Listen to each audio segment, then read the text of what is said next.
వెంకటాద్రి అనే ఊరిలో భద్రయ్య అనే పిసినారి ఉండేవాడు. అతను చాలా పిసినారి. ఏ వస్తువునైనా చాలా పొదుపుగా వాడతాడు. అతను పిసినారితనంతో అతని భార్య కౌసల్య ఎప్పుడూ ఇబ్బంది పడుతూ తిట్టుకుంటూ ఉండేది. తన పిసినారితనంతో తిక్క తిక్క పనులతో ఇంటి మీదకి గొడవలు కూడా తీసుకొచ్చేవాడు. ఒకరోజు కౌసల్య ఇలా అంది, ఏమండి ఇంకా పడుకున్నారేమిటి? త్వరగా లేవండి, అసలే ఈరోజు పండగ, మన అమ్మాయి అల్లుడు వచ్చేస్తారు అని అంటుంది. భద్రయ్య దానికి ఇలా అంటాడు, ఏమిటి అమ్మాయి అల్లుడు ఇంత పొద్దున్నే వచ్చేస్తారా? కొంపదీసి అమ్మాయి అల్లుడితో పాటు వాళ్ళ ఇంట్లో వాళ్ళందరినీ కూడా పిలిచావా ఏమిటి? వాళ్ళందరూ వస్తే అసలే బోలెడు ఖర్చు అయిపోతుంది. ఒక్కొక్కళ్ళు గంగాళం అంత తింటారు. నా ఆస్తంతా హారతి కర్పూరం అయిపోతుంది అని బాధపడతాడు. కౌసల్య దానికి, మీ పిసినారితనం గురించి తెలిసిన ఎవ్వరూ మీ ఇంటి గుమ్మం కూడా తొక్కరు. మన వియ్యాల వాళ్ళకి పెళ్లిలోనే మీ సంగతి మొత్తం తెలిసిపోయింది కదా, అందుకే ఇటువైపు కూడా చూడరు. రారులేండి, మీరేం బెంగ పెట్టుకోవాల్సిన అవసరం లేదు.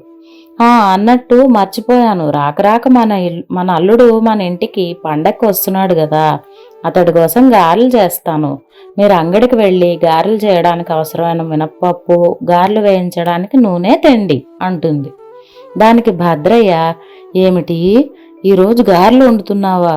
ఎందుకే అనవసరమైన ఖర్చు? గారెల కోసం పప్పు ఖర్చు, మరియు అవి వేపడం కోసం నూనె ఖర్చు. ఇప్పుడు ఇన్ని ఖర్చులు ఎందుకు? అవసరమా? చక్కగా పల్చగా ఏ ములక్కాడ పప్పుచారో చేస్తే చక్కగా వేసుకుని శుభ్రంగా కడుపు నిండా తినేస్తాం కదా ఈ పండగ పూట అని అంటాడు. దానికి కౌసల్య ఇలా అంటుంది, నాకు తెలుసు మీరు ఖర్చంటే ఆమెడు దూరం పారిపోతారని. పెళ్ళైన తర్వాత మొదటిసారి మన అల్లుడు మన ఇంటికి వస్తున్నాడు. కనీసం గారెలైనా వండకపోతే ఏం బాగుంటుందండి? మీ అత్తగారింటికి పండక్కి వెళ్ళావు, వాళ్ళు ఏం వంటలు చేశారు అని మన అల్లుడిని ఎవరైనా అడిగితే పల్చటి ములక్కాడ పప్పుచారని చెప్పమంటారా? వాళ్ళ ఇంట్లో వాళ్ళు మీ అత్తగారు వాళ్ళు భోజనానికి పిలిచి ఏం పెట్టింది అని అడిగితే గారెలు పెట్టిందని నా అల్లుడు గొప్పగా చెప్పుకోవద్దు అని అంటుంది. భద్రయ్య దానికి ఇలా అంటాడు, ఏమిటి గొప్పల కోసం ఖర్చుతో కూడిన గారెలు వండుకుంటామా? దానికి కౌసల్య, అబ్బబ్బా ఈ సోదంతా ఎందుకు?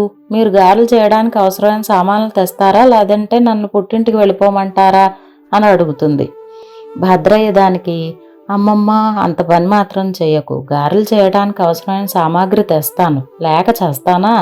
నువ్వు మీ పుట్టింటికి వెళ్ళిపోతే నాకు అసలే వంట రాదు, ఎవరు చేస్తారు? అలా ఒకసారి చేసి చేతులు కూడా కాల్చుకున్నాను, అసలే నాకు వంట రాదు. ఇప్పుడు నేను వంట మనిషిని పెట్టుకొని అంత ఖర్చు భరించలేను, నా కడుపు మార్చుకోలేను అంటాడు. అని సణుక్కుంటూ బజార్లోకి వెళ్తాడు. బజార్లోకి అయితే వెళ్తాడు కానీ గారెలకు అవసరమైన సామాన్లు కొనడానికి అతని మనస్సు అస్సలు అంగీకరించడం లేదు. అలా ఆలోచిస్తూ ఉండగా పండగ వాతావరణం అవడం వల్ల అక్కడ చిన్న చిన్న పోటీలు నిర్వహిస్తూ ఉంటారు. అందులో ఒక పోటీ భద్రయ్యను బాగా ఆకర్షించింది. నేరుగా ఆ పోటీ దగ్గరికి వెళ్ళి అక్కడ పోటీ నిర్వహిస్తున్న పెద్ద మనిషిని ఇలా అడుగుతాడు భద్రయ్య, ఏమయ్యా పెద్ద మనిషి, ఈ పోటీలో ఏమిటి క్లుప్తంగా వివరించు అని అంటాడు. పెద్ద మనిషి ఇలా అంటాడు, ఇక్కడ ఈ పెద్ద పాత్రలో ఉన్న లడ్డూలన్నీ ఎవరైతే అరగంటలో తింటారో వారికి బహుమతిగా 5,000 రూపాయలు ఇస్తున్నారు అని అంటాడు. భద్రయ్య దానికి, ఏమిటి 5,000 రూపాయలే?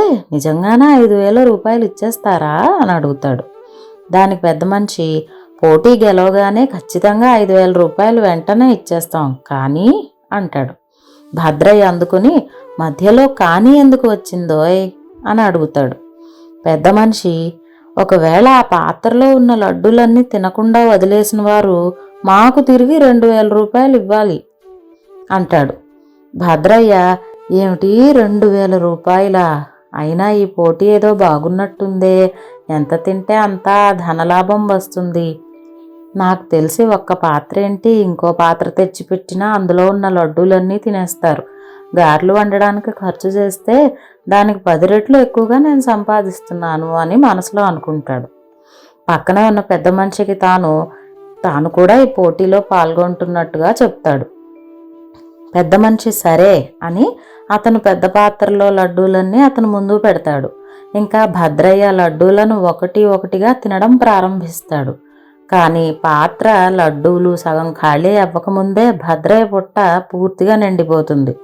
అప్పటికి ఓటమికి అంగీకరించకుండా తినలేక మెల్లిగా తింటూ ఉంటాడు. చివరికి ఇంకా ఎంత తినాలి అని ప్రయత్నించేటప్పటికీ ఆ మిగిలిన లడ్డూలు తినడం భద్రయ్య వల్ల కాలేదు. ఇంకా తినలేక ఇంకా ఎక్కువ తింటే తన పొట్టే పేలిపోయి బద్దలైపోతుందని గ్రహించి వెంటనే తినడం ఆపేస్తాడు భద్రయ్య. పెద్ద మనిషి ఇలా అంటాడు, అయ్యో, నువ్వు లడ్డూలన్నీ ఒక్క ఉదుటను ఖాళీ చేసేస్తావని అనుకున్నానే. నువ్వేమో సగం లడ్డూలు కూడా తినలేకపోయావు. ముందు పందెం వేసుకున్నట్టు డబ్బులు ఇక్కడ తీసిపెట్టు అంటాడు. అలా అనగానే వేరే దారి లేక పారిపోవడానికి పొట్ట పెద్దదైపోయి వీలు లేక ఇక ఇలాంటి పందెంలో పాల్గొనకూడదురా బాబు అని తనని తాను తిట్టుకుంటూ 2000 రూపాయలను ఏడుస్తూ ఆ పెద్ద మనిషి చేతిలో పెట్టి తన భారమైన పొట్టను పట్టుకొని మినప్పప్పు నూనె కొనకపోతే మరలా తన భార్య ఎక్కడికి పుట్టింటికి వెళ్ళిపోతుందో అని భయంతో అవి పట్టుకుని ఇంటి దారి పడతాడు భద్రయ్య.